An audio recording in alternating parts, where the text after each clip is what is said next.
Il était l'homme qui l'avait détruite, et pourtant, elle avait choisi de lui pardonner. Ce qui avait commencé par de la cruauté s'était transformé en un amour qui allait changer non seulement leur vie, mais une génération entière. Mais les cicatrices ne s'effacent pas facilement.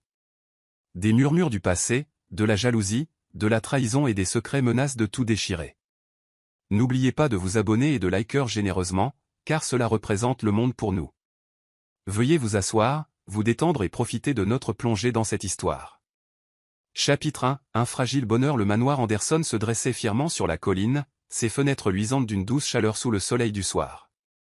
Les oiseaux chantaient dans le jardin et le rire des enfants flottait dans l'air. Pour Édouard et Clara, la vie était enfin devenue paisible. Les tempêtes de leur jeunesse étaient passées, et ils étaient maintenant entourés d'amour et de famille. À l'intérieur, l'odeur du pain frais remplissait la cuisine. Clara se tenait près du comptoir, essuyant la farine de ses mains, tandis que sa fille Sophie entrait en sautillant, poursuivie par son frère jumeau Daniel. Les boucles brunes de Sophie rebondissaient alors qu'elle riait, et Daniel, un peu plus grand, essayait de l'attraper en tirant sur sa manche. Le visage de Clara s'adoucit en les regardant. Ils étaient sa joie, son miracle, la raison pour laquelle elle souriait chaque matin. Sa vie n'avait autrefois été que peur et douleur, mais maintenant ses enfants la remplissaient de rire. Margaret, leur grand-mère, entra dans la cuisine avec un sourire doux. Elle portait son collier de perles préféré et ses cheveux argentés scintillaient à la lumière. Elle ouvrit grand les bras, et les jumeaux se précipitèrent dans son étreinte. « Mes doux chéris, » dit Margaret chaleureusement. « Quelle bêtise êtes-vous en train de faire, maintenant ?» Sophie sourit en coin et désigna son frère. Daniel bomba fièrement le torse. « J'étais le chevalier et elle était la princesse. Je devais la sauver du dragon dans le jardin. » Margaret rit. « Oh, et le chevalier a-t-il gagné ?» « Oui, » cria Daniel. « Mais le dragon a d'abord volé une des roses de maman. » Clara rit doucement et s'essuya les mains sur son tablier. Elle se pencha pour embrasser le front de Daniel. « Eh bien, au moins, mon brave chevalier a protégé la princesse. » Édouard entra à cet instant, grand et fort, sa voix calme et posée. Il se déplaçait avec une dignité tranquille, bien qu'à l'intérieur, les ombres de son passé le tiraient souvent vers le bas. Il vit Clara sourire et ressentit un profond soulagement de la voir enfin heureuse. Pourtant, il savait aussi que son bonheur était fragile, comme du verre qui pouvait se briser au moindre contact insouciant. Il s'approcha d'elle et brossa doucement une mèche rebelle de son visage. « Tu as travaillé toute la matinée. Laisse-moi prendre le relais un moment. » Clara secoua doucement la tête. « Non, j'aime ça. Cuisiner pour la famille me fait me sentir en sécurité. » Sa voix trembla un instant. Édouard le remarqua. Il le remarquait toujours. Chapitre 2. Les murmures. Plus tard dans l'après-midi, Clara décida d'emmener les enfants en ville. Ils avaient besoin de nouvelles chaussures et elle voulait acheter des fruits frais au marché. La calèche familiale descendit la rue pavée, et la ville bourdonnait de vie. Les boutiques exposaient des tissus colorés, les boulangers criaient leurs prix, et l'odeur des marrons rôtis emplissait l'air. Les jumeaux se penchaient par la fenêtre, leurs yeux écarquillés d'émerveillement. « Regarde maman !» Des ballons, s'écria Sophie, pointant du doigt un homme qui vendait des ballons rouges et jaunes. Clara sourit et promit de leur en acheter un chacun. Mais au moment où elle sortit de la calèche, des murmures flottèrent dans la foule. Ses oreilles les captèrent, même si elle essayait de les ignorer. « C'est elle » murmura une femme derrière sa main. « La bonne qu'Édouard a brûlée autrefois. » Le sourire de Clara s'effaça. Elle fit semblant de ne pas entendre, mais les mots lui lacérèrent le cœur comme un couteau. Un autre homme secoua la tête. « Je ne sais pas comment elle peut marcher la tête haute ici après ce qu'il lui a fait. » Clara serra plus fort les mains des jumeaux. Elle sentit leurs petits doigts se recroqueviller dans les siens, innocents et confiants. Ils n'avaient aucune idée de ce que ces murmures signifiaient. Elle força ses lèvres à sourire, bien que sa poitrine fût douloureuse. Édouard sortit à côté d'elle, ses oreilles fines captant les mêmes mots cruels. Sa mâchoire se serra et ses poings se crispèrent légèrement. Mais il ne s'emporta pas. Au lieu de cela, il chercha la main de Clara. Il la tint fermement, comme pour la protéger du jugement du monde. Sa voix était basse et calme. « Ignore-les » murmura-t-il, se penchant près d'elle. « Ils n'ont pas d'importance. » Clara hocha la tête, mais à l'intérieur, elle tremblait. Elle pouvait les ignorer pour elle-même, mais et si un jour Daniel ou Sophie posaient des questions sur ces murmures? Et s'ils regardaient son visage et ne voyaient que des cicatrices, et non leur mère? La pensée la hanta tout au long de leur promenade au marché. Elle acheta les ballons, se força à rire avec les jumeaux et rejoignit même Margaret pour choisir des pommes bien mûres. Mais les murmures résonnèrent dans son esprit longtemps après qu'ils soient rentrés chez eux. Ce soir-là, Clara se tenait seule devant le miroir de sa chambre. La lumière dorée de la lampe vacillait sur son visage. Elle toucha les légères cicatrices qui parcouraient sa joue, des cicatrices qui racontaient une histoire que personne ne pouvait effacer. Elles n'étaient plus aussi marquées qu'avant, mais elles étaient toujours là, des rappels silencieux de la cruauté passée d'Édouard. Son reflet semblait lui murmurer en retour, « Tes enfants te verront-ils comme une victime? Connaîtront-ils la vérité ?» Un coup à la porte la fit sursauter. C'était Édouard. Il entra doucement, ses yeux trouvant les siens dans le miroir. Il vit la tristesse qu'elle essayait de cacher. « Tu les as entendus, n'est-ce pas ?» demanda-t-il doucement. Clara baissa les yeux, incapable de répondre. Édouard s'approcha d'elle et prit ses mains. Sa voix était pleine de regret. « Clara, je ne peux pas effacer le passé. Mais je peux me battre chaque jour pour t'en protéger. » Des larmes montèrent dans ses yeux. Elle secoua doucement la tête. « Ce n'est pas seulement moi, Édouard. Un jour, Daniel et Sophie entendront l'histoire. Ils me demanderont si c'est vrai. Et je ne sais pas comment leur dire. » Le cœur d'Édouard se tordit. Il aurait souhaité pouvoir lui enlever sa douleur. Il lui embrassa la main et la serra contre lui. « Quand ce jour viendra, nous l'affronterons ensemble. Tu n'es pas seulement des cicatrices, Clara. Tu es la force. L'amour. Et tu es la raison pour laquelle j'ai changé. » Clara se blottit contre sa poitrine, écoutant les battements de son cœur. Elle voulait croire ces mots, mais la peur persistait. Il ne savait pas encore que le destin préparait déjà une épreuve. Quelque part au loin, un homme bouillait de jalousie et d'amertume. Il se souvenait des cicatrices de Clara, de son passé, et de la cruelle histoire de la faute d'Édouard. Cet homme s'avançait à nouveau vers leur vie. Son arrivée allait ébranler la paix fragile qu'ils avaient construite. Pour l'instant, cependant, Clara se reposait dans les bras d'Édouard, se murmurant à elle-même, « S'il te plaît, que mes enfants ne me voient jamais seulement comme une victime. » Et à l'extérieur du manoir, la nuit s'assombrissait, portant avec elle l'ombre du passé qui était sur le point de revenir. Le ciel s'alourdit de nuages ce soir-là. La pluie claqua doucement contre les grandes fenêtres du manoir Anderson, s'égouttant comme des fils d'argent. À l'intérieur, la famille se réunit pour le dîner. Margaret versa de la soupe chaude dans les bols, Henri coupa le rôti, et les jumeaux bavardèrent de leur journée. La maison rayonnait de confort et de rire. Mais à l'extérieur, devant les hautes grilles en fer, une silhouette se tenait sous la pluie. Son manteau était trempé et ses yeux brillaient, non pas de joie, mais d'envie et de ressentiment. Son nom était Martin, le lointain cousin de Clara. Martin avait grandi dans la même ville que Clara, mais sa vie avait pris des chemins plus sombres. Là où Clara avait trouvé la guérison, il portait de l'amertume. Il se souvenait de chaque murmure, de chaque rire cruel, de chaque lutte. Et maintenant, en voyant Clara vivre dans un manoir alors qu'il restait dans l'ombre, son cœur bouillonnait de colère. Finalement, il leva la main et frappa à la grille. Le son résonna comme le tonnerre. Le majordome, surpris par le visiteur tardif, vint avec un parapluie. « Puis-je vous aider, monsieur ?» demanda-t-il. Martin sourit narquoisement. « Dites à Clara que son cousin est venu. » Quelques minutes plus tard, Clara elle-même apparut dans l'embrasure de la porte, enveloppée dans un châle. Son souffle se coupa lorsqu'elle le vit. Les souvenirs de son enfance affluèrent, des jours où Martin était son camarade de jeu, mais aussi celui qui se moquait de ses cicatrices derrière son dos. « Martin » murmura-t-elle, l'incrédulité dans la voix. Il écarta les bras de manière théâtrale, bien que la pluie s'égouttât encore de ses manches. « Oui, cousine. Tu m'avais déjà oublié ? Je vois que la vie a été gentille avec toi. » Clara hésita. Son cœur lui disait de fermer la porte, mais son éducation lui enseignait la gentillesse. « Entre avant d'attraper la mort, » dit-elle doucement. Édouard, entendant le tumulte, entra dans le couloir. Ses yeux tombèrent sur l'homme trempé. Quelque chose en lui semblait dangereux, mais Édouard le masqua avec politesse. « Bienvenue, » dit Édouard d'une voix ferme. « Vous devez être fatigué. Asseyez-vous près du feu. Martin entra, secouant l'eau de ses cheveux, ses yeux balayant les chandeliers dorés et les tapis de velours. L'envie brûlait en lui. Il se tourna vers Clara et ricana à peine.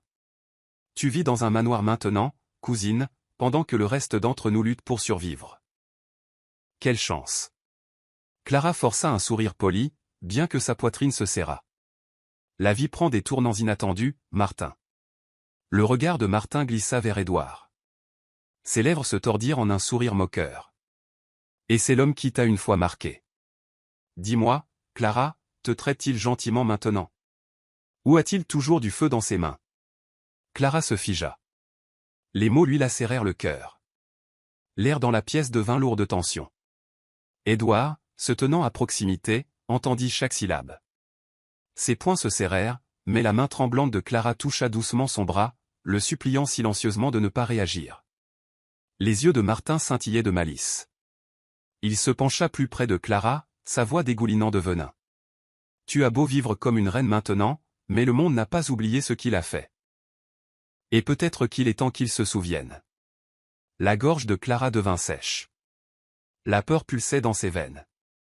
Elle murmura en retour, « Qu'est-ce que tu veux dire, Martin ?» Le sourire de Martin s'élargit, bien qu'il ne contienne aucune chaleur. Les secrets ne restent jamais enterrés. Imagine si les habitants de la ville, les journaux, les investisseurs étaient à nouveau au courant. Je me demande à quoi ressemblerait alors ta jolie petite famille. Édouard s'avança, sa voix calme mais tranchante. Ça suffit. Martin se contenta de rire. Ah, le mari protecteur. Mais dis-moi, Édouard, combien de temps peux-tu la protéger de la vérité? Le cœur de Clara s'emballa. Elle murmura rapidement à Édouard, Ne réagis pas de manière irréfléchie. S'il te plaît. Les yeux d'Édouard brûlaient, mais il obéit à sa prière. Il prit une profonde inspiration, avalant la tempête intérieure. Martin se rassit, satisfait du malaise qu'il avait créé. Ne vous inquiétez pas, dit-il avec désinvolture. Je viens d'arriver. Nous aurons tout le temps de nous rattraper. Il sourit, puis s'excusa pour aller se reposer dans les quartiers d'invités, laissant derrière lui un silence lourd comme la pierre. Clara s'effondra dans les bras d'Édouard dès qu'il fut parti. Sa voix tremblait. Il sait, Édouard. Il se souvient de tout. Et s'il parle? Édouard lui caressa doucement le dos. Sa mâchoire se serra. Alors qu'il le fasse. Quelle que soit la tempête qu'il apporte, nous l'affronterons. Ensemble. Mais au fond d'eux, ils savaient tous les deux. L'arrivée de Martin avait rouvert des blessures qu'ils pensaient guéries. Les ombres du passé étaient entrées dans leur maison, et la menace de l'exposition planait sur eux comme un orage prêt à éclater. Les jours qui suivirent furent agités. Martin s'était mis à l'aise au manoir comme s'il y appartenait. Il souriait poliment devant les jumeaux, leur offrant même des jouets et des bonbons. Daniel et Sophie, innocents et confiants, étaient charmés par leur nouvel oncle. Mais Clara sentait son estomac se nouer chaque fois que Martin riait avec eux. Elle voyait la lueur d'envie dans ses yeux, le tranchant derrière son sourire. Il n'était pas là par amour, c'était un loup qui rôdait autour des moutons. Un soir, après que les jumeaux aient été couchés, Martin coinça Édouard dans le bureau. Le feu brûlait faiblement, projetant des ombres vacillantes sur les étagères. Martin s'appuya contre le bureau, faisant tournoyer un verre de vin. Sa voix était douce, mais chaque mot dégoulinait de poison. Tu as bâti un bel empire, Édouard. Des richesses, du respect, une famille adorable. Mais ne faisons pas semblant de croire que tu l'as gagné proprement. Nous savons tous les deux que ton passé pourrait tout faire s'écrouler. La mâchoire d'Édouard se serra. Si tu as quelque chose à dire, dis-le clairement. Martin sourit, savourant l'attention. Très bien. Paie-moi, Édouard. Généreusement. Fais-le, et je garderai ton petit secret. Les poings d'Édouard se crispèrent sur les côtés. Pendant des années, il avait travaillé à reconstruire sa réputation, à prouver qu'il n'était plus le garçon arrogant et cruel qu'il avait été. Et maintenant, cet homme menaçait de tout gâcher. Sa voix était basse, contrôlée. Et si je refuse? Le sourire de Martin s'élargit. Alors je vais voir les journaux. Les investisseurs. Le monde entier. Imagine les gros titres, un homme d'affaires respecté a jadis brûlé sa bonne. que penseront tes enfants quand ils l'entendront à l'école? La poitrine d'Édouard brûla de rage. Il voulait jeter Martin dehors sur le champ. Mais Clara entra discrètement, sa présence calmant la tempête. « Édouard » dit-elle doucement en posant une main sur son bras. Ses yeux le suppliaient. « Ne laisse pas la colère décider pour toi. S'il te plaît. » Le souffle d'Édouard trembla. Il détourna le visage, luttant pour se maîtriser. Clara fit face à Martin, sa voix calme bien que son cœur tremblât. « L'argent ne guérira pas ton amertume, Martin. Même si Édouard te payait, tu reviendrais toujours demander plus. » Martin ricana. « Ah, cousine. Toujours aussi naïve. » Mais Édouard en avait assez entendu. Il redressa ses épaules, sa voix ferme. « Tu as raison, Clara. Je ne le paierai pas. Pas une seule pièce. S'il veut une guerre, qu'elle soit menée avec la vérité, pas la peur. » Les yeux de Martin se plissèrent. Il ne s'était pas attendu à une telle résolution. « Fais attention, Édouard. Je peux te détruire. » Édouard s'approcha, son regard sans faille. « Non. Tu peux essayer. Mais je ne serai plus gouverné par la honte. » Clara sentit une vague de fierté en voyant son mari choisir l'intégrité plutôt que la peur. Pendant des années, Édouard s'était reposé sur sa richesse pour résoudre les problèmes. Mais maintenant, il se tenait droit, refusant de laisser l'argent réduire les mensonges au silence. Ce soir-là, après que Martin eut quitté la pièce, Édouard s'assit avec Clara près du feu. Il avoua doucement, « Je suis terrifié, Clara. Pas pour moi, mais pour toi et les enfants. Je peux supporter le jugement du monde, mais je ne veux pas qu'il te fasse du mal. » Clara prit doucement sa main. Sa voix était posée, pleine d'une force tranquille. « Nous avons déjà survécu au pire. Si le monde est au courant, qu'il en soit ainsi. Mes cicatrices ne racontent pas une histoire de faiblesse, Édouard. Elles racontent une histoire de changement. De survie. » Édouard la regarda, l'admiration inondant son cœur. Il réalisa alors que Clara était plus courageuse qu'il ne l'avait jamais été. Pour la première fois de sa vie, il se sentit certain. Sa véritable épreuve n'était pas d'éviter la honte, mais de prouver son intégrité sous la pression. Et avec Clara à ses côtés, il croyait qu'il pourrait y arriver. Le manoir était exceptionnellement calme ce matin-là. La pluie martelait les grandes fenêtres et les couloirs semblaient lourds de malaise. La présence de Martin avait troublé la paix, et le cœur de Clara était fatigué de vivre dans la peur. Elle ne pouvait plus supporter l'idée de murmures, de chantage ou de secrets utilisés pour contrôler sa famille. Dans le salon, le feu crépitait faiblement. Clara s'assit dans un fauteuil moelleux, fixant les flammes. Ses mains reposaient sur ses genoux, les doigts se crispant fermement. Édouard se tenait près de la fenêtre, regardant la pluie tomber. Sa mâchoire était tendue, son esprit rempli de pensées sur Martin.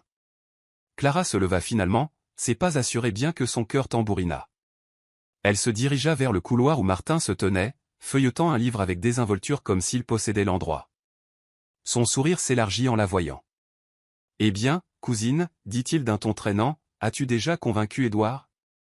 Ou dois-je parler plus fort pour que le monde entier puisse entendre ?» La voix de Clara la surprit elle-même. Elle était calme, forte et sans peur. Elle lui dit qu'il pouvait aller de l'avant et parler, car elle n'avait rien à cacher. Ses cicatrices n'étaient plus des chaînes, elles étaient la preuve de sa force. Martin ricana d'abord, mais son sourire s'effaça lorsqu'il vit le feu dans les yeux de Clara. Il s'était attendu à de la peur, des tremblements, des larmes. Au lieu de cela, il trouva du courage. Édouard entra dans le couloir juste à temps pour entendre Clara dire que ses cicatrices racontaient une histoire non pas de déshonneur, mais de rédemption. Il s'arrêta net, stupéfait. Clara continua, sa voix posée alors qu'elle faisait face à Martin. Elle expliqua qu'Édouard avait été cruel autrefois mais qu'il avait changé. Si Martin les exposait, le monde ne verrait pas de la honte, mais la preuve que même les cœurs les plus sombres pouvaient retrouver la lumière. Martin ricana, essayant de cacher son malaise. Pourtant, l'audace de Clara le troubla plus que n'importe quelle menace qu'Édouard aurait pu faire. Pour la première fois, Édouard réalisa que la bravoure de sa femme surpassait la sienne.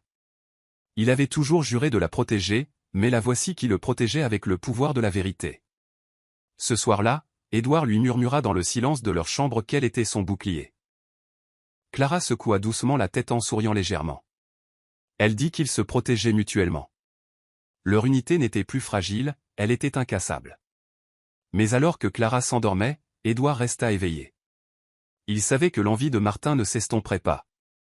Le courage de Clara l'avait ébranlé, mais l'envie était comme le feu, elle brûlait silencieusement jusqu'à ce qu'elle trouve quelque chose à détruire. Les craintes d'Édouard étaient justes. Martin avait déjà commencé à planifier quelque chose de plus sombre, quelque chose qui pourrait blesser non seulement la famille mais la société Anderson elle-même. Les semaines suivantes apportèrent des murmures de troubles dans le monde des affaires. Des rumeurs se répandirent selon lesquelles des dossiers confidentiels de la société Anderson avaient fuité. Les investisseurs paniquèrent, leur confiance ébranlée. Les journaux firent allusion à de la négligence. Henri entra en trompe dans le bureau d'Édouard un matin, claquant la porte derrière lui. Sa voix tonna de fureur, accusant Édouard d'avoir laissé des années de réputation s'effondrer. Le poids de la colère de son père pesait lourdement sur les épaules d'Édouard, mais il tint bon, promettant qu'il trouverait la vérité. Édouard passa des nuits à parcourir des documents, à rencontrer des directeurs, à interroger des employés. Lentement, une piste de preuve pointa vers Martin. Il découvrit que Martin avait travaillé secrètement avec des entreprises rivales, leur fournissant des informations pour ruiner le nom des Anderson. La trahison fut profonde. Édouard affronta Martin dans le bureau, sa voix ferme, ses yeux flamboyants. Il exigea de savoir pourquoi Martin s'en prenait à sa famille. Martin grogna, crachant qu'Édouard ne méritait pas cette vie après ce qu'il avait fait à Clara. Ses mots dégoulinaient de venin, blâmant l'erreur passée d'Édouard comme si aucune rédemption ne pouvait jamais l'effacer. La mâchoire d'Édouard se serra. Sa colère brûlait mais sa voix resta posée. Il dit à Martin que si une punition était nécessaire, elle devait lui tomber dessus, pas sur Clara. Clara entra alors, attirée par les voix fortes. Elle se plaça entre eux, rappelant à Édouard de ne pas combattre la haine par la haine. Son calme remplit la pièce comme de l'eau fraîche sur le feu. Elle l'exhorta à choisir un autre chemin. La poitrine d'Édouard se souleva alors qu'il combattait sa rage. Puis il prit sa décision. Il rassembla les preuves de la trahison de Martin et les présenta légalement.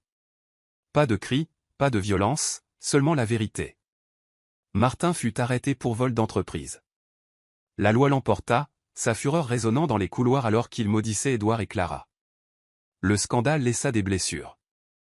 Les investisseurs doutaient encore d'Édouard. La déception d'Henri persistait. Les journaux dépeignaient la famille dans l'ombre. Édouard se tint devant l'entreprise, réalisant qu'il devait faire ses preuves non seulement en tant que fils d'Henri ou héritier de l'Empire Anderson. Il devait devenir un véritable leader qui reconstruisait la confiance avec honnêteté, non avec richesse ou arrogance. Le jour de la réunion de toute l'entreprise arriva. La salle était remplie d'employés, des cadres en costume aux concierges aux mains usées. Leurs yeux étaient remplis de doutes, attendant d'entendre l'homme au centre de la tempête. Édouard se tint droit sur la scène, son cœur battant. Clara était assise tranquillement dans la foule, sa présence lui donnant du courage. Il commença à parler non pas avec la voix d'un fier héritier, mais avec l'humilité d'un homme qui avait traversé le feu. Il admit ouvertement qu'il avait autrefois vécu avec arrogance, commettant des erreurs qui avaient marqué non seulement les autres mais lui-même. Des halètements parcoururent la foule.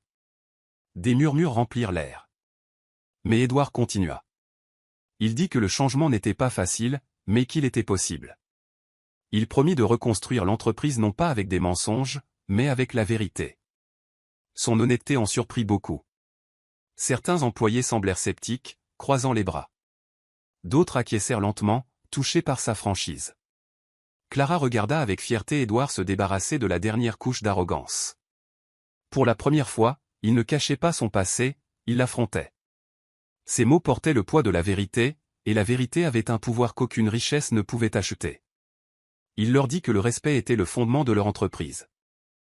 Il déclara qu'il se tiendrait aux côtés de chaque travailleur, du plus bas au plus haut, car le vrai leadership consistait à élever les autres, pas à se tenir au-dessus d'eux. Les employés écoutèrent, leur cœur remué. La confiance ne revint pas d'un coup, mais comme de petites gouttes de pluie. Lentement, régulièrement, elle commença à grandir. À la maison, Clara étreignit Édouard, lui murmurant qu'il avait affronté la tempête non pas avec de l'argent, mais avec du courage. Édouard réalisa que le leadership n'était pas une question de pouvoir. C'était une question d'honnêteté, de respect et d'humilité. Henri, qui s'était tenu au fond de la salle pendant le discours, admit finalement à voix basse que son fils n'était plus seulement un héritier. Il devenait un homme digne de l'héritage. L'entreprise commença à retrouver de l'espoir, et la famille Anderson trouva un lien plus fort dans la vérité. Le manoir Anderson se dressait fièrement sous la chaude lueur du soleil matinal. Des oiseaux perchés sur les hauts rebords des fenêtres pépiaient joyeusement. Dans le jardin, les roses que Clara avait plantées dansaient dans la brise, leurs pétales scintillant de rosée. Cela semblait être une journée parfaite, et pourtant, à l'intérieur de la maison, une tempête se formait lentement, non pas de tonnerre mais de questions que de jeunes cœurs ne pouvaient plus garder silencieuses. Daniel et Sophie grandissaient vite. À 10 ans, leurs yeux étaient vifs, leurs esprits curieux, et leurs oreilles captaient des murmures que les adultes pensaient que les enfants ignoraient. Pendant longtemps, ils avaient remarqué que les gens en ville regardaient étrangement leur mère et leur père, parfois avec pitié, parfois avec jugement. Ils n'avaient jamais compris pourquoi. Mais un après-midi à l'école, tout changea. Pendant la récréation, Sophie sauta joyeusement sur la cour de récréation, son frère jumeau la poursuivant avec un bâton qu'il faisait passer pour une épée. Leurs rires remplirent l'air jusqu'à ce qu'un groupe d'enfants plus âgés les arrête. Un garçon, grand et avec des yeux méchants, ricana à Sophie. Il murmura quelque chose à ses amis avant de crier fort, sa voix coupant le rire autour d'eux. « Ton père a une fois brûlé le visage de ta mère », cria-t-il en pointant Sophie. Le terrain de jeu devint silencieux. Sophie se figea, sa poitrine se serrant à mesure que les mots s'enfonçaient. Le visage de Daniel pâlit. Le garçon cruel rit, rejoint par ses amis et le répéta à nouveau, plus fort cette fois, tout le monde le sait. Ton père l'a blessé. C'est la vérité. La gorge de Sophie lui brûla comme si les mots étaient des flammes. Elle laissa tomber son bâton et courut, les larmes coulant sur ses joues. Daniel la poursuivit, ses poings serrés, son esprit tournant de confusion. Quand ils arrivèrent à la maison, Sophie éclata en sanglots dans le couloir. Clara, qui était en train de plier du linge, laissa tout tomber et se précipita vers elle. Elle s'agenouilla et serra sa fille dans ses bras. « Qu'est-ce qui s'est passé, ma chérie ?» murmura Clara en caressant doucement les cheveux de Sophie. Sophie sanglota à travers ses larmes. « Maman, est-ce que c'est vrai, ils ont dit papa a brûlé ton visage ?» Clara se figea. Son cœur manqua un battement. Elle leva les yeux et vit Daniel debout dans l'embrasure de la porte, ses poings tremblants, ses yeux exigeant des réponses. « Est-ce que c'est vrai, maman ?» demanda Daniel, sa voix tendue. Ils avaient raison. Avant que Clara ne puisse répondre, Édouard entra dans la pièce. Il s'arrêta net lorsqu'il vit Sophie pleurer et Daniel le dévisager. Sa poitrine se serra. Il savait que ce moment viendrait, mais il avait prié pour que ce ne soit pas si tôt. Clara prit une profonde inspiration, ses bras toujours enroulés autour de Sophie. Elle leva les yeux vers Édouard. C'était le moment. Ensemble, ils conduisirent les jumeaux au salon. Le feu crépitait doucement dans le foyer, projetant une lumière chaude sur les murs. La famille s'assit ensemble sur le canapé. Clara serrait Sophie contre elle tandis qu'Édouard s'asseyait en face de ses enfants, le visage pâle, ses mains serrées l'une contre l'autre comme s'il s'accrochait à son courage. Daniel rompit le silence, sa voix tranchante. « Papa, est-ce que c'est vrai que tu as été méchant avec maman? Est-ce que tu l'as blessé ?» Le cœur d'Édouard lui fit mal. Il regarda son fils puis sa fille et il sut qu'il ne pouvait plus se cacher. Il s'agenouilla devant eux pour que ses yeux soient au même niveau que les leurs. Sa voix trembla, mais elle portait la vérité. « Oui, dit-il doucement. C'est vrai. Il y a longtemps, j'ai fait quelque chose de très cruel à ta mère. Je l'ai blessée et cela a laissé des cicatrices.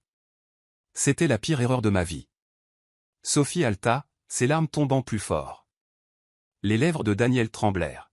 « Mais pourquoi? C'est maman. Elle est gentille. Comment as-tu pu ?» Les yeux d'Édouard se remplirent de larmes. Il tendit la main pour prendre celle de Clara puis regarda ses enfants. « Parce que j'étais insensé, fier et aveugle.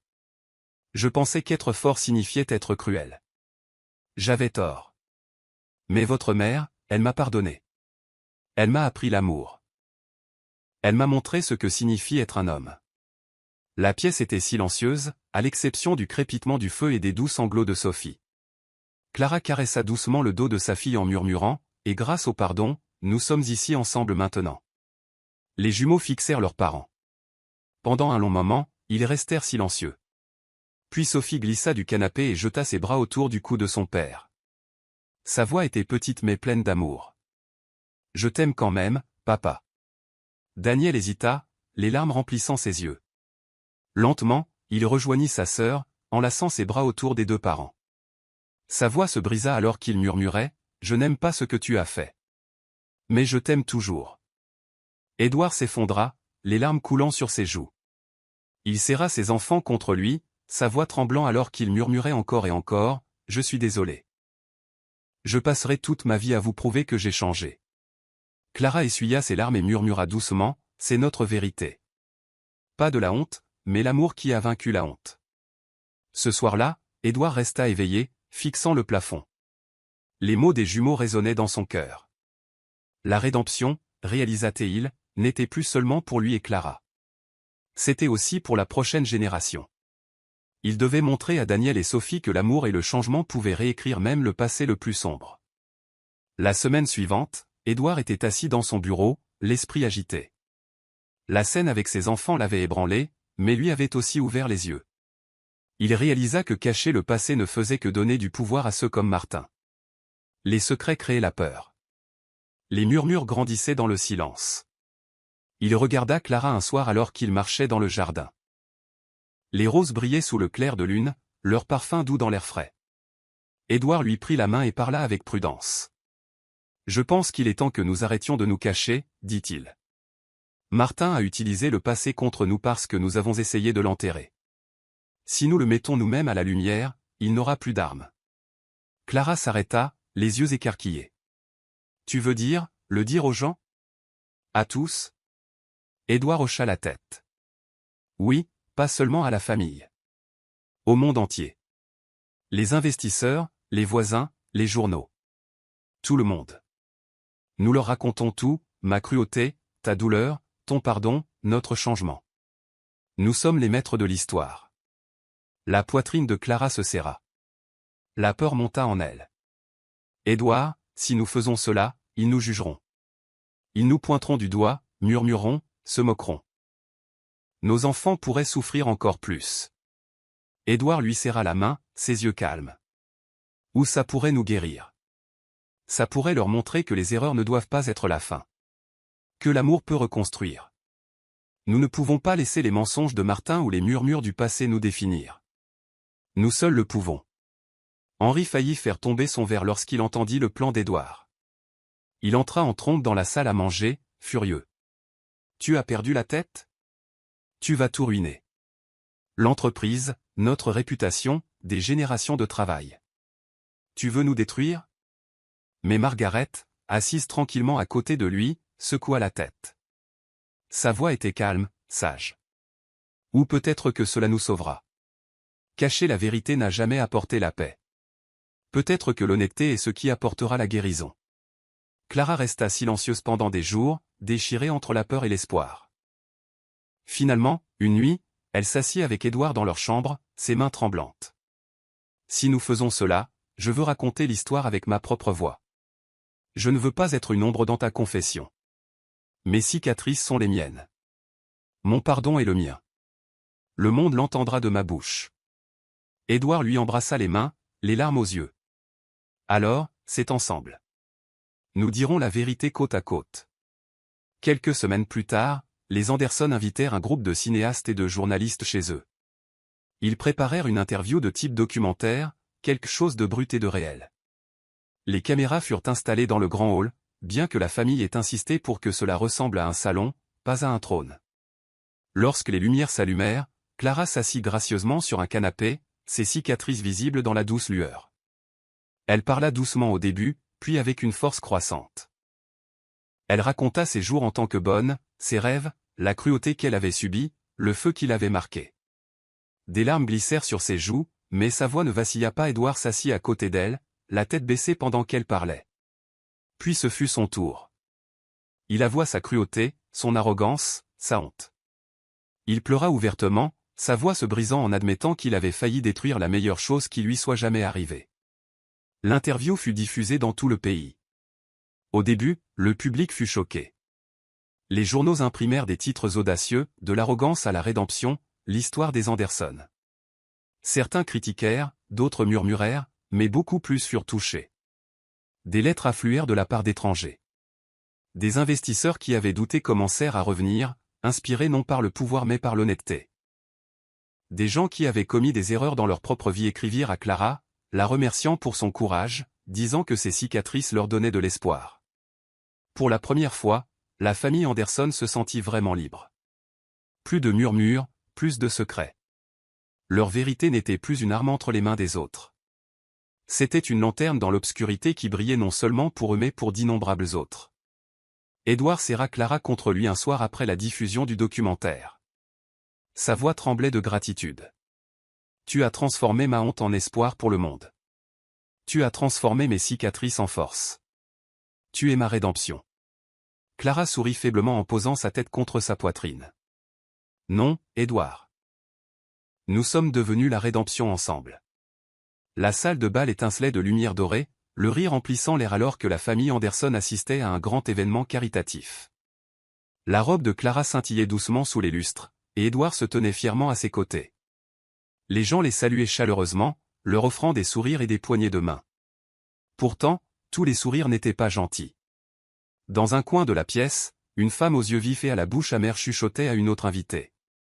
Lorsque Clara passa, la femme se pencha plus près, ses mots dégoulinant de méchanceté. Elle siffla que Clara était folle de pardonner à l'homme qui l'avait une fois brûlée. Clara entendit chaque mot, bien qu'elle continuât de marcher. Les murmures lui transpercèrent le cœur, mais elle ne faiblit pas.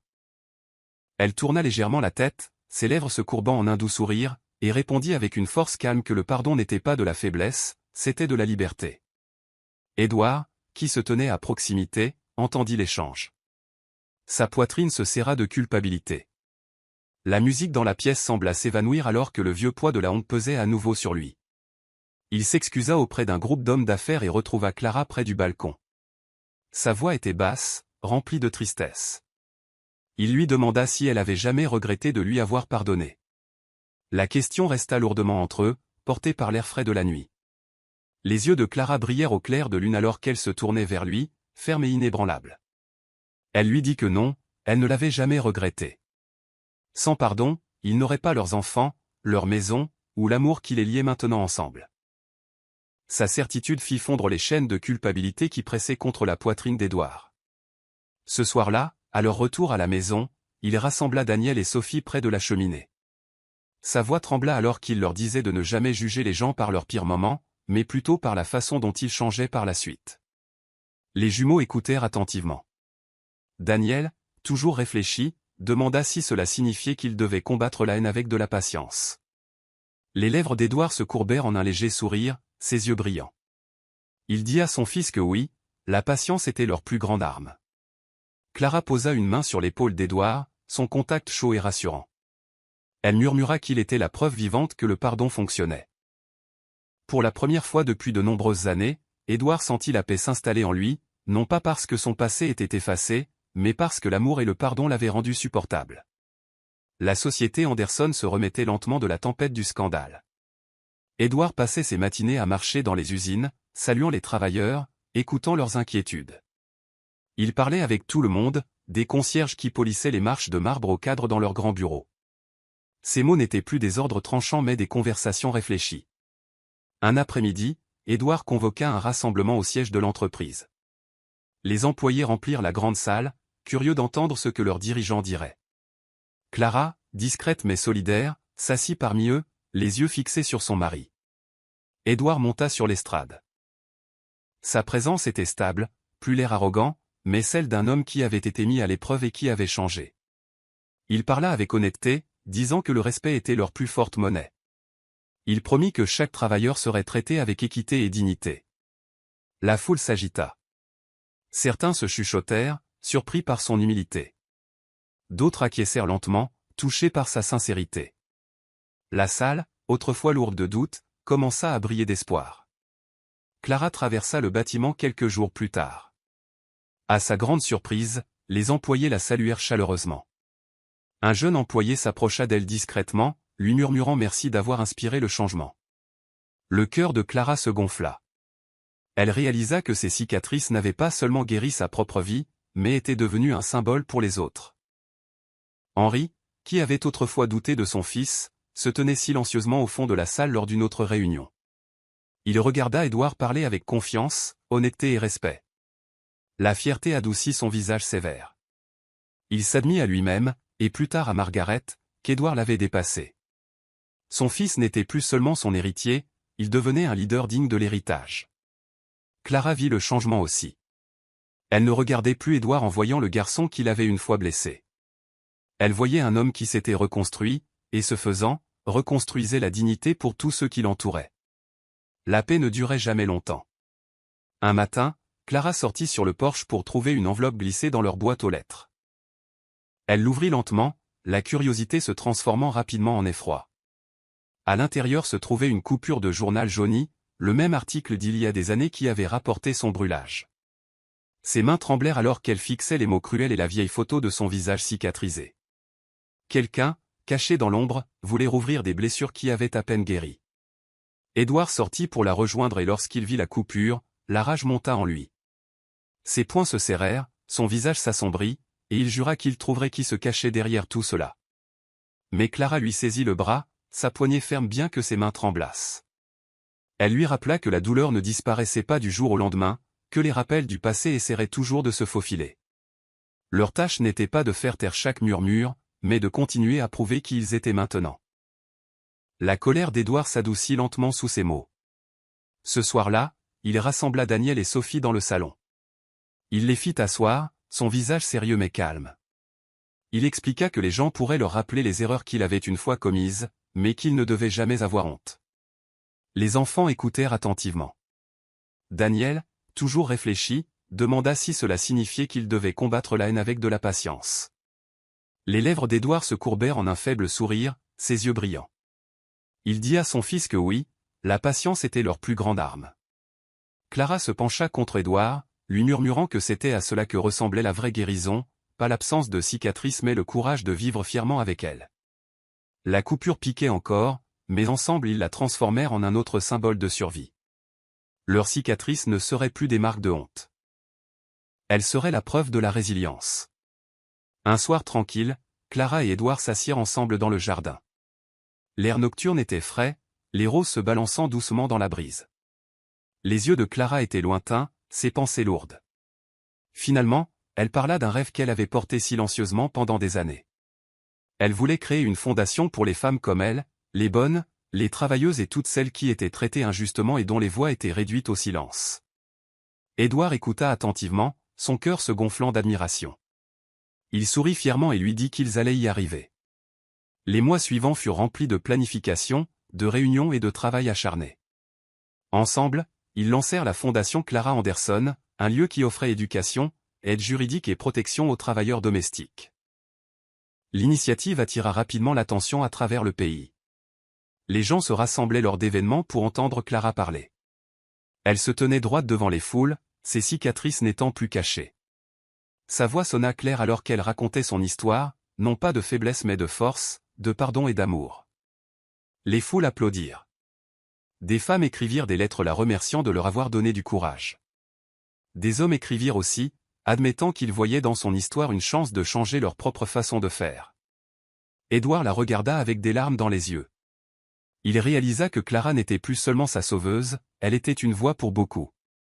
Sa douleur avait donné naissance à un mouvement bien plus grand qu'il n'aurait pu l'imaginer. Henri et Margaret soutinrent fièrement sa fondation, faisant des dons et assistant aux événements. Les jumeaux se vantaient de leur mère à l'école, disant qu'elle était une héroïne. Un soir, alors qu'Édouard la serrait contre lui, il murmura que ses cicatrices avaient donné naissance à quelque chose de beau. Clara sourit doucement, murmurant en retour que la vraie grandeur naissait souvent de débuts brisés. À ce moment, Édouard sut que son rêve était devenu leur héritage. Les portes de la prison s'ouvrirent un matin gris, et Martin sortit les yeux pleins d'amertume. Il avait purgé sa peine, mais pas assez longtemps pour laver la colère de son cœur. Il regarda autour de lui, ses poings se serrant alors que le vent froid brossait son visage. Dans son esprit, le nom des Anderson brûlait encore comme une plaie. Il avait entendu des histoires alors qu'il était derrière les barreaux. La fondation de Clara s'était étendue dans tout le pays. Les journaux la louaient, les femmes l'admiraient, les enfants prononçaient son nom avec respect. Édouard était maintenant vu comme un homme d'honneur, dirigeant l'entreprise avec équité. La famille même que Martin méprisait s'était élevée plus haut que jamais. Clara, la bonne, une héroïne? Édouard, l'héritier arrogant, respecté, marmonna amèrement Martin. Et moi, oublié. Son envie grandit comme du poison dans ses veines.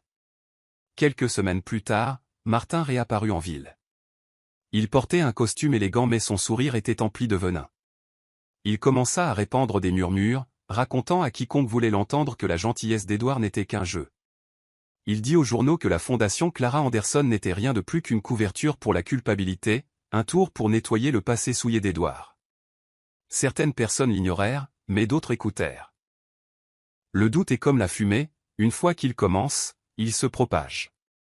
Les journalistes recommencèrent à poser des questions. Les Anderson avaient-ils vraiment pu changer, ou n'était-ce qu'une performance? Édouard lut les gros titres avec fureur. Sa mâchoire se serra, ses mains se crispèrent en poing. Il voulait affronter Martin immédiatement, le faire taire une fois pour toutes. Mais Clara posa sa main doucement sur son bras, sa voix calme. Elle lui rappela que la vérité survivait au mensonge, que les tempêtes ne pouvaient pas détruire un arbre dont les racines étaient profondes dans l'honnêteté. Pourtant, Martin n'était pas satisfait de mots. Il retrouva de vieilles connaissances dans le monde des affaires et les utilisa pour se faufiler dans des réunions d'entreprise. Il murmura du poison à l'oreille des investisseurs, les avertissant qu'Édouard se cachait derrière un masque. Henri avertit gravement son fils un soir dans le bureau. Son visage était fatigué, sa voix lourde. Il dit à Édouard que Martin ne se reposerait pas tant qu'il ne les aurait pas détruits. Édouard serra la mâchoire, sa voix basse mais déterminée, disant qu'il ne le laisserait pas réussir. La bataille ne concernait plus seulement les cicatrices de Clara ou les erreurs d'Édouard. Il s'agissait de l'héritage qu'ils construisaient pour leurs enfants et pour d'innombrables autres personnes qui croyaient en eux. Et Martin, consumé par l'envie, était déterminé à réduire cet héritage en cendres. Les murmures devinrent plus forts. Les journaux imprimèrent les accusations de Martin en grosses lettres. Les investisseurs appelaient, leur voix pleine de doute. Le nom des Anderson se retrouvait une fois de plus au bord du scandale. Édouard savait que fuir ne ferait que rendre les ombres plus sombres. Il fit un choix audacieux et elle convoqua une conférence de presse. Le grand hall de l'entreprise se remplit de journalistes, les flashs crépitant comme des éclairs. L'air était lourd de curiosité et de scepticisme. Édouard se tint au pupitre, Clara à ses côtés, sa main posée dans la sienne. Il regarda cette marée de visages attendant sa défense. Sa voix était ferme lorsqu'il commença à parler. Il leur dit la vérité, brute et sans phare. Des années plus tôt, il avait été cruel. Des années plus tôt, il avait brûlé le visage de la femme qui se tenait à présent à ses côtés. Il ne pouvait pas changer le passé et il ne ferait pas semblant que cela n'était jamais arrivé. Mais il expliqua comment Clara l'avait pardonné, comment il avait changé, comment il vivait désormais chaque jour en se prouvant non pas par sa richesse ou son pouvoir, mais par l'amour et le respect. Des murmures de stupéfaction emplirent le hall. Certains journalistes griffonnaient frénétiquement, d'autres restaient choqués. Clara s'avança alors. Sa voix était douce mais empreinte de force. Elle leur dit que la fondation n'avait pas été bâtie sur la culpabilité, mais sur l'amour. Elle expliqua que les cicatrices pouvaient soit enchaîner une personne, soit la libérer, et qu'elle avait choisi la liberté. Les questions qui suivirent furent acerbes, mais Édouard répondit avec calme. Il ne se cacha pas, il ne s'emporta pas. Son honnêteté désarma même les critiques les plus féroces. De loin, Martin rongeait son frein. Il s'attendait à ce qu'Édouard se dérobe, qu'il nie, qu'il s'effondre sous la pression. Au lieu de cela, les Anderson se tenaient plus fiers que jamais. Quand la conférence se termina, Édouard et Clara quittèrent le hall main dans la main. Clara lui murmura qu'il avait passé une autre épreuve. Édouard esquissa un sourire, ne se sentant pas comme un garçon qui se défend de ses erreurs, mais comme un homme qui protège l'avenir de sa famille. La tempête n'avait pas disparu, mais leurs racines s'étaient renforcées. La nouvelle génération au fil des semaines, les jumeaux ressentirent le poids des murmures à l'école. Les enfants répétaient les ragots de leurs parents. Daniel, calme et réfléchi, portait ce fardeau plus lourdement. Il entendait ses camarades se moquer de lui, l'appelant le fils d'un monstre. Chaque mot transperçait son jeune cœur. Bien que Sophie le défendît souvent avec un courage ardent, Daniel se sentait toujours honteux. Il commença à rentrer chez lui la tête baissée, les épaules voûtées.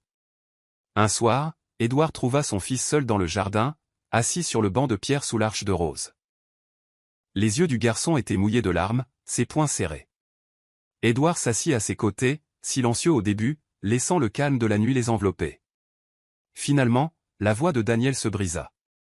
Il demanda pourquoi il devait porter le passé de son père, pourquoi il devait souffrir pour des erreurs qu'il n'avait jamais commises.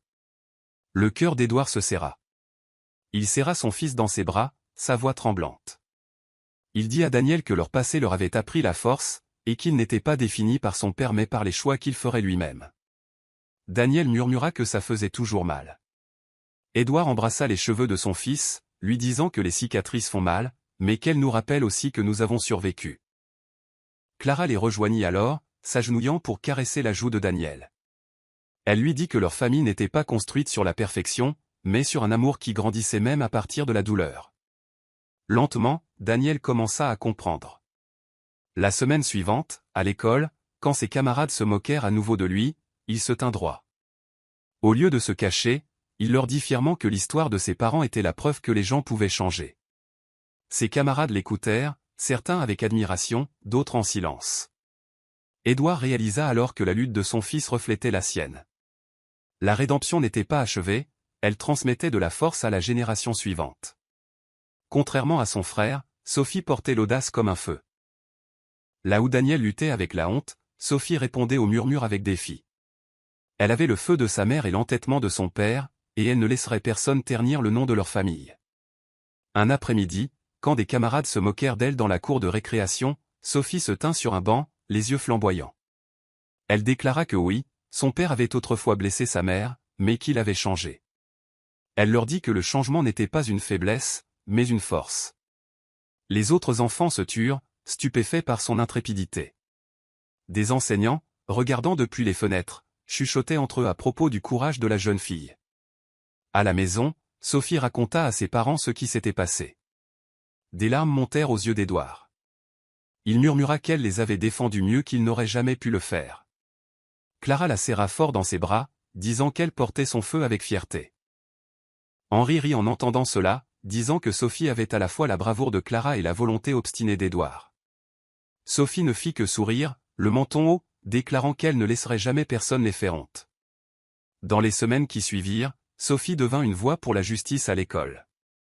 Elle défendait les autres enfants qui étaient harcelés, s'exprimant avec audace contre la cruauté. Les enseignants admiraient son esprit, ses camarades suivaient son exemple. Édouard et Clara les regardaient avec fierté. Ils réalisèrent que leur fille avait hérité du meilleur d'eux deux. Elle n'était pas accablée par le passé, elle le transformait en une arme pour la justice. Clara murmura un soir, alors que Sophie dormait paisiblement dans son lit, que leurs enfants finiraient ce qu'ils avaient commencé. Ils ne se contenteraient pas de vivre la rédemption, ils construiraient un héritage d'amour et de vérité. Le soleil du matin s'était à peine levé quand Clara entendit un cri provenant du jardin.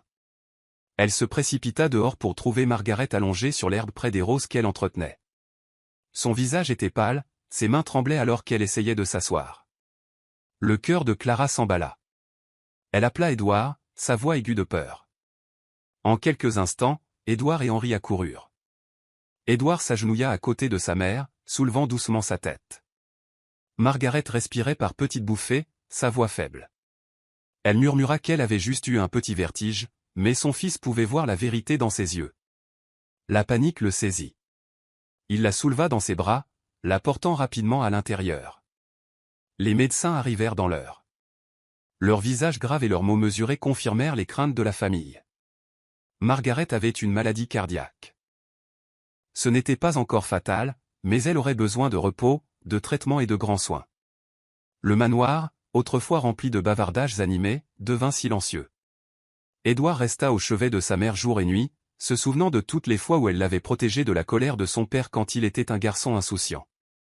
Il tenait sa main fragile, murmurant qu'elle lui avait tout donné, même quand il ne le méritait pas. Margaret, sa voix douce mais ferme, lui dit qu'il lui donnait maintenant la paix.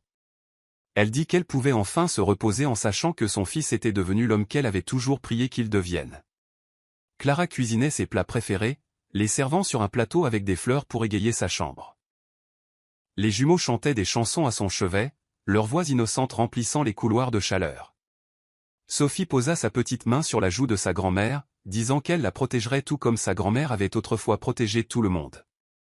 Les larmes emplissaient souvent les yeux de Margaret. Elle murmurait encore et encore combien elle était fière de la famille qu'ils étaient devenus. Pour Édouard, la maladie était un rappel douloureux que le temps est fragile. Il regarda autour de la table un soir, voyant Clara, ses enfants, ses parents vieillissants, et réalisa que les plus grands trésors n'étaient pas les richesses de l'entreprise mais les liens du cœur.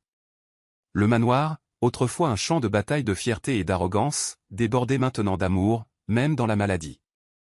Un héritage d'amour. Henri se tenait souvent tranquillement près de la fenêtre, regardant ses petits-enfants jouer dans le jardin. Leur rire flottait dans la maison comme une musique, adoucissant les traits sévères de son visage. Un après-midi, alors que Clara servait le thé, Henri confessa quelque chose qui lui pesait depuis des années. Sa voix était rocailleuse, mais elle portait l'honnêteté d'un vieil homme confronté à ses erreurs. Il dit qu'il avait gâté Édouard quand il était enfant, pensant que l'amour signifiait lui donner tout ce qu'il voulait. Il admit que cela avait failli détruire son fils, le transformant en un homme égoïste qui avait blessé la seule personne qu'il aimait vraiment. Les yeux d'Henri brillèrent de regret. Clara posa une main douce sur son épaule. Elle lui dit qu'il avait corrigé ses erreurs au moment le plus important. Sa guidance l'avait aidé à devenir l'homme qu'il était aujourd'hui. Édouard, qui se tenait près de la porte, entendit chaque mot. Son cœur se serra. Il s'avança, posant sa main sur l'épaule de son père. Sa voix trembla alors qu'il disait que Henri n'était pas le seul responsable. Il admit qu'il avait fait ses propres choix, et que c'était lui, et non Henri, qui en portait le poids. Pour la première fois depuis de nombreuses années, père et fils se regardèrent sans colère, sans fierté, sans jugement. Leurs yeux s'adoucirent et lentement Henri ouvrit les bras. Édouard s'y glissa et les deux s'étreignirent, une étreinte qui portait le pardon, la guérison et un nouveau lien. Margaret, reposant dans son fauteuil, sourit faiblement à cette vue. Le cœur de Clara se réchauffa, sachant que la guérison ne se produisait pas seulement entre elle et Édouard, mais à travers les générations. Henri réalisa alors que l'héritage ne consistait pas à bâtir des empires de pierre et d'or. Il s'agissait de bâtir le caractère, de laisser derrière soi des enfants plus forts et plus sages qu'auparavant. Et Édouard, autrefois la plus grande onde de la famille, était devenu son plus solide pilier. L'entreprise Anderson prospérait à nouveau, mais avec la croissance vinrent de nouvelles tentations. Un jour, une entreprise rivale approcha Édouard avec une offre.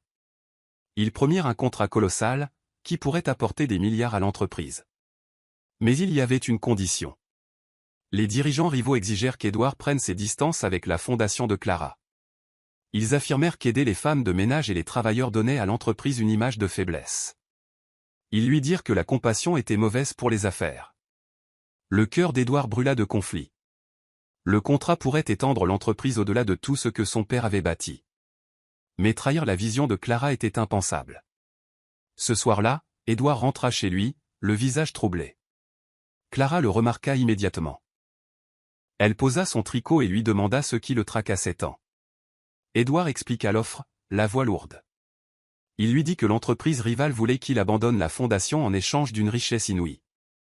Les yeux de Clara s'emplirent de tristesse, mais sa voix resta ferme. Elle lui demanda doucement s'il ne connaissait pas déjà la réponse au fond de son cœur. Édouard la regarda, la poitrine serrée. Lentement, il hocha la tête. Il réalisa que la richesse ne signifiait rien si elle était obtenue au prix de l'amour et de l'intégrité. Le lendemain, il se tint devant les investisseurs et la presse. Il rejeta publiquement le contrat, sa voix forte.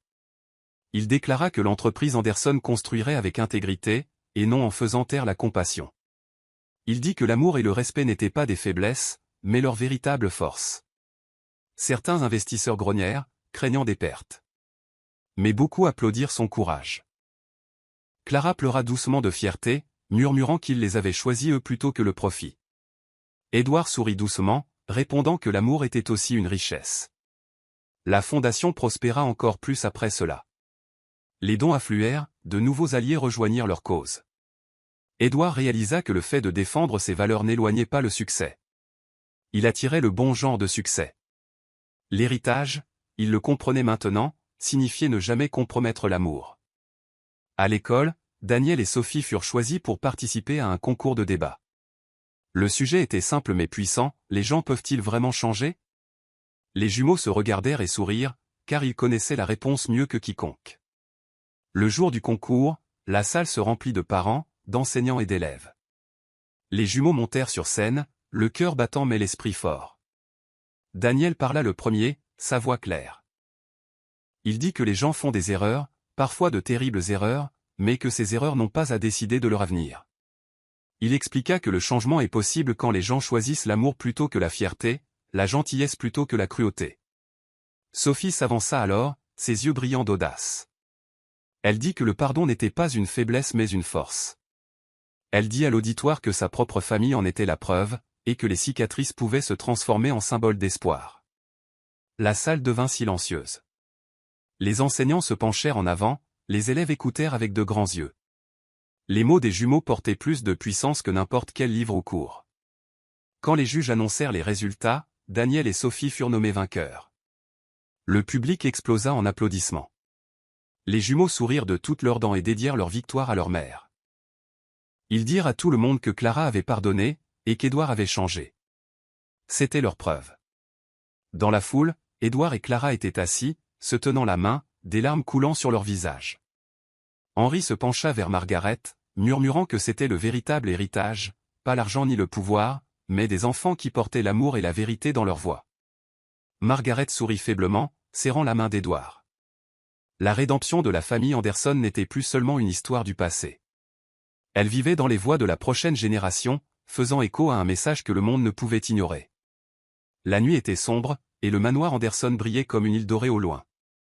À l'intérieur, des rires et de la musique flottaient depuis les chambres des enfants, mais dans l'ombre de la ville, Martin se déplaçait avec une colère inquiète. Son envie était devenue insupportable. Toutes ses tentatives pour détruire Édouard et Clara avaient échoué. Les mensonges ne les avaient pas brisés. Les murmures ne les avaient pas divisés. Même la conférence de presse où Édouard avait tout avoué n'avait fait que les renforcer. Maintenant, la rage de Martin brûlait comme un feu dans sa poitrine. Il voulait ruiner Édouard complètement, lui arracher son respect, son entreprise, la fierté de sa famille. Tard un soir, Martin se glissa dans une chambre louée où il avait installé des ordinateurs volés. Ses yeux brillaient sous la lumière pâle de l'écran. Il pirata les serveurs de l'entreprise Anderson, ses doigts volant sur le clavier. Les fichiers s'ouvraient un par un, des dossiers financiers, des lettres privées, des contrats personnels. Ça va l'achever, murmura Martin avec un sourire tordu. Mais Édouard n'était plus l'homme insouciant qu'il avait été. Depuis la trahison précédente de Martin, il avait renforcé la sécurité de l'entreprise. Derrière les murs de chiffres et de codes, Édouard s'était préparé pour cette attaque même. Au moment où Martin s'enfonça plus profondément dans le système, des alarmes silencieuses se déclenchèrent. La police, qui le surveillait déjà, encercla son bâtiment. Des sirènes hurlèrent à l'extérieur. Martin se figea, la panique se précipitant dans ses veines. Il essaya de s'échapper par l'arrière, mais des officiers firent irruption par la porte, lui criant de s'arrêter. Ses écrans d'ordinateur clignotèrent en rouge alors que les preuves s'accumulaient contre lui. Il se battit, il cria, il maudit le nom des Anderson, mais des chaînes se refermèrent autour de ses poignets. La nouvelle se répandit rapidement. Martin avait été pris en flagrant délit, son dernier acte de haine scellant son destin. Il fut condamné à des années de prison sans espoir de libération anticipée. Clara, entendant la nouvelle, demanda à le voir une fois de plus. Édouard hésita mais accepta, se tenant à ses côtés alors qu'ils entraient dans la froide salle de visite de la prison. Martin fut amené, son visage endurci, ses yeux brûlant toujours d'envie. Il ricana à Clara, l'appelant une femme de ménage comme si c'était une insulte. Les yeux de Clara ne sillèrent pas. Elle lui dit que oui, elle avait été une femme de ménage et qu'elle en était fière. Être femme de ménage lui avait donné une force qu'il ne pourrait jamais comprendre. Ces mots calmes brisèrent quelque chose à l'intérieur de Martin. Pour la première fois, il n'avait plus rien à dire. Clara Rose lui tourna le dos et s'éloigna avec Édouard. Les malédictions de Martin résonnèrent derrière eux, mais elle n'avait plus de pouvoir. Dehors, Édouard serra Clara dans ses bras, murmurant qu'elle était la personne la plus forte qu'il connaissait. Clara sourit faiblement, lui disant qu'ils étaient devenus forts ensemble. La chute de Martin scella l'ascension des Anderson. Leur histoire d'arrogance, de douleur, de pardon et d'amour n'était plus fragile. Elle était inébranlable. Le passé ne pouvait plus les hanter. Les semaines qui suivirent furent paisibles. Le manoir débordait à nouveau de chaleur et de rire. Édouard, cependant, avaient tranquillement planifié quelque chose. Leur anniversaire de mariage approchait, et ils voulaient offrir à Clara un cadeau au-delà des diamants ou de l'or. Ils voulaient l'honorer avec quelque chose qui montrerait le chemin parcouru. Le soir de la célébration, Clara entra dans le grand hall et se figea. Ses yeux s'écarquillèrent en découvrant la scène. La pièce était transformée. Des roses blanches remplissaient les coins, des lumières dorées scintillaient au-dessus, et la musique des violons flottait doucement dans l'air. Des amis, des employés et des familles aidés par la fondation de Clara remplissaient le hall, lui souriant chaleureusement. Clara posa sa main sur sa poitrine, submergée. Puis Édouard s'avança, vêtu d'un simple costume noir, ses yeux pleins de dévotion. Il marcha vers elle et s'agenouilla, tenant sa main doucement. Sa voix était ferme mais remplie d'émotion alors qu'il lui disait qu'il y a des années, leur mariage avait commencé comme une punition, une cage imposée. Mais maintenant, c'était sa plus grande bénédiction. Les larmes remplirent les yeux de Clara alors qu'elle écoutait. Le hall explosa en applaudissements quand Édouard pressa sa main sur ses lèvres. Daniel et Sophie crièrent fort, leur voix portant au-dessus de la foule. « Joyeux anniversaire maman et papa !» crièrent-ils, leurs visages rayonnant de fierté. Henri et Margaret se tenaient ensemble, leurs yeux embués de larmes. Ils avaient regardé le voyage de la ruine à la guérison, de la honte au triomphe. La célébration continua avec des danses, des rires et de la musique. Clara, le cœur plein, murmura à Édouard qu'elle n'aurait jamais imaginé que les cicatrices pouvaient mener à une telle joie. Édouard la serra contre lui, murmurant en retour que s'agenouiller devant elle maintenant n'était pas une faiblesse, mais de la dévotion. La nuit scintillait d'amour, et pour une fois, il n'y avait pas d'ombre, seulement de la lumière. Le temps s'écoula comme il le faisait toujours. Henri, plus âgé et plus fatigué, convoqua une réunion avec sa famille. Sa voix portait de la fierté mais aussi une touche de finalité. Il annonça sa retraite de l'entreprise. Ses yeux se tournèrent vers Édouard alors qu'il le déclarait nouveau PDG de l'Empire Anderson. « Tu as mérité cela, mon fils, » dit Henri, sa voix se brisant légèrement. Édouard se tint devant les employés quelques semaines plus tard, Clara à ses côtés. Il parla non pas comme un héritier mais comme un leader qui avait marché à travers le feu. Il déclara que l'entreprise prospérerait non pas par la peur ou l'arrogance mais par le respect. Les employés applaudirent, leur voix résonnant à travers le grand hall. Clara se tenait fièrement à ses côtés, applaudie en tant que première dame de l'entreprise. Les jumeaux applaudirent avec enthousiasme, leur jeune cœur débordant de fierté. Henri et Margaret, bien qu'âgés, sourirent depuis leur siège, se murmurant doucement. Henri dit à Margaret qu'Édouard n'était plus leur erreur mais leur rédemption. Margaret serra sa main, ses yeux scintillant de joie. Édouard, submergé, serra ses parents dans ses bras. Sa poitrine se gonfla de gratitude et d'humilité. Le leadership, autrefois hérité par droit de naissance, venait maintenant du caractère. Plus tard ce soir-là, Clara se pencha près d'Édouard, murmurant doucement qu'il était devenu tout ce qu'il n'avait pas été autrefois. Édouard embrassa sa joue, ses yeux tendres. Il lui dit que c'était grâce à elle. L'héritage des Anderson avait changé pour toujours, de l'arrogance à la compassion, de la honte au respect, des cicatrices à la gloire.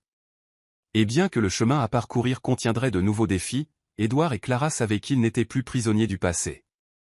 Ils étaient des bâtisseurs d'un avenir, non seulement pour eux-mêmes mais pour tous ceux que leur histoire touchait. La fondation Clara Anderson avait grandi au-delà de tout ce que Clara avait jamais rêvé. Ce qui avait commencé comme un petit groupe pour aider les femmes de ménage et les travailleurs de sa ville s'était étendu à travers la nation, et maintenant même à travers les mers. Des lettres affluaient de femmes de pays lointains, des femmes de ménage, des nettoyeuses, des nounous et des jeunes filles, qui remerciaient Clara de leur avoir donné du courage. Le manoir Anderson était rempli de piles d'enveloppes, chacune portant une histoire de douleur transformée en espoir. Daniel et Sophie aidaient souvent à les trier, leurs yeux écarquillés en lisant les mots d'étrangers qui parlaient de cicatrices, de larmes et de survie. Un après-midi, Clara se prépara pour le discours le plus important de sa vie. Elle était invitée à parler lors d'une conférence mondiale dans une ville scintillante loin de chez elle. Des leaders, des militants et des familles du monde entier se rassembleraient pour l'écouter. Édouard, se tenant près d'elle pendant qu'elle emballait ses notes, caressa doucement sa joue. Il lui dit qu'elle n'avait pas besoin de notes, car ses cicatrices et son cœur étaient son discours. Clara sourit faiblement, ses mains tremblantes. Elle admit qu'elle était nerveuse, mais Édouard la rassura en lui disant qu'elle avait affronté des batailles bien plus grandes. Quand le jour arriva, Clara se tint sur une large scène, des lumières vives éclairant son visage. Le hall était rempli de milliers de visages de tous les coins du monde. Certains semblaient curieux, d'autres sceptiques, mais beaucoup l'admiraient déjà. Clara s'avança, sa robe simple, ses cicatrices visibles. Sa voix commença doucement, presque comme un murmure, alors qu'elle racontait son histoire. Elle parla d'être une femme de ménage, de rêver de plus, d'être marquée par la cruauté, et de choisir le pardon au lieu de la haine. Au fur et à mesure qu'elle continuait, sa voix devint plus forte. Elle dit à la foule que les cicatrices ne mettaient pas fin aux vies, elles les façonnaient. Elle dit que le pardon n'était pas une faiblesse, mais le pouvoir de s'élever au-dessus de la douleur. Elle déclara que l'amour avait reconstruit sa famille, et que le respect était devenu sa plus grande richesse. Le hall devint silencieux, chaque mot s'enfonçant profondément. Quand elle termina, sa dernière phrase resta suspendue dans l'air comme une douce cloche. Puis l'auditoire se leva dans un tonnerre d'applaudissements. Certains applaudissaient les larmes aux yeux, d'autres criaient son nom. Des femmes pleuraient ouvertement, des hommes baissaient la tête par respect, et des enfants agitaient de petits drapeaux. Le son de l'ovation roula comme le tonnerre à travers la pièce. Édouard, assis au premier rang, essuya des larmes de son visage. Il se tourna vers Daniel et Sophie, murmurant que leur mère était une héroïne.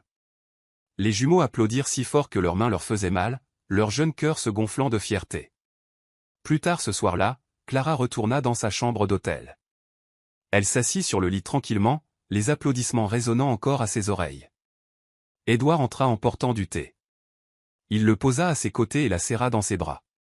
Il murmura que son héritage n'était plus seulement celui de sa femme ou de la mère de leurs enfants. C'était le sien, à elle seule. Elle avait transformé la douleur en espoir pour des milliers de personnes. Clara sourit doucement, sa tête reposant contre sa poitrine. Elle lui dit qu'ils l'avaient fait ensemble, mais au fond d'elle, elle savait qu'Édouard avait raison. Ses cicatrices, autrefois symboles de honte, étaient devenues des torchers de lumière pour d'innombrables autres. La fondation Clara Anderson devint plus forte, plus puissante encore que l'entreprise Anderson. Et à chaque pas en avant, Clara réalisait que son héritage était plus grand que sa propre famille. C'était une voix qui disait au monde que l'amour, le pardon et le respect pouvaient bâtir un empire plus grand que la richesse. Les années passèrent et la maison Anderson s'épanouit dans la paix. Le jardin était plein de vie, les roses fleurissant plus vivement que jamais. Édouard et Clara, maintenant plus âgés mais marchant toujours main dans la main, passaient leur matinée à regarder le lever du soleil et leur soirée à regarder leurs enfants grandir en adolescents forts et confiants. Daniel était grand et réfléchi, ses yeux calmes, ses mots sages pour son âge. Sophie portait le feu de sa mère, son rire remplissant les halls comme une musique, son courage inébranlable. Un après-midi doré, Édouard et Clara marchèrent lentement le long des sentiers du jardin. Des oiseaux volaient au-dessus de leur tête, et le doux bourdonnement des abeilles emplissait l'air. Ils regardèrent Daniel enseigner à Sophie comment tailler les roses, les jumeaux riant alors que des pétales tombaient sur leurs vêtements. À proximité, Henri et Margaret étaient assis ensemble sous un arbre, leurs cheveux argentés, leurs visages marqués par l'âge mais rayonnants de joie. Ils regardaient leurs petits-enfants avec fierté, leurs yeux pleins de paix. Édouard serra la main de Clara, sa voix calme mais pleine d'émerveillement. Il murmura qu'il n'avait jamais pensé que la vie pouvait être aussi paisible. Clara sourit, ses yeux doux. Elle lui dit que c'était parce qu'une fois, il avait choisi le changement. Édouard s'arrêta de marcher, se tournant pour lui faire face. Ses yeux brillèrent d'émotion. Il lui dit que non, c'était parce qu'une fois, elle avait choisi de pardonner. Ils restèrent là un instant, le jardin autour d'eux se balançant dans le vent, leurs mains serrées l'une contre l'autre comme si elles tenaient toutes les années écoulées entre eux. Les jumeaux les appelèrent alors, leur rire sonnant comme des cloches. Édouard et Clara se tournèrent pour les voir courir à travers l'herbe, leur voix remplie de joie. Édouard sentit des larmes monter à ses yeux. Il réalisa que son plus grand héritage n'était pas l'argent ou l'entreprise. C'était sa famille, la famille qu'il avait failli détruire mais qu'il chérissait maintenant à chaque souffle. Alors que le soleil se couchait, peignant le ciel de teintes d'orange et de rose, Édouard et Clara s'assirent côte à côte sur un banc de pierre. Clara se pencha contre lui, sa tête reposant sur son épaule. Édouard embrassa son front doucement, ses lèvres s'y attardant comme pour sceller une promesse. Ensemble, ils réfléchirent à leur voyage, de la cruauté à la rédemption, de la punition à l'amour. Ils pensèrent aux nuits remplies de larmes, aux jours remplis de murmures, aux batailles menées et aux tempêtes surmontées. Maintenant, tout ce qui restait était la paix. Leurs cicatrices n'étaient plus des blessures mais des rappels de survie, de force et de grâce. Clara serra la main d'Édouard. Elle murmura que leur histoire avait bouclé la boucle. Non pas d'arrogance mais de guérison. Non pas de honte mais d'amour. Édouard sourit à travers les larmes, regardant leurs enfants se courir après à travers le jardin, entendant le doux rire d'Henri et le fredonnement tranquille de Margaret. Il murmura en retour que leur héritage vivrait pour toujours, non pas dans les bâtiments ou dans la richesse, mais dans l'amour qu'ils avaient transmis. La famille Anderson avait marché à travers le feu, mais ils en étaient sortis non pas brûlés, mais rayonnants. Et dans cette guérison, leur rédemption éternelle était complète. Je suis ravi que vous soyez arrivés jusqu'au bout. J'espère que l'histoire vous a plu.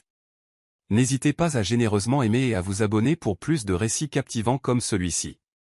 Nous serions ravis de savoir ce que vous avez appris de cette histoire. Partagez vos réflexions dans les commentaires ci-dessous, à bientôt dans la prochaine histoire.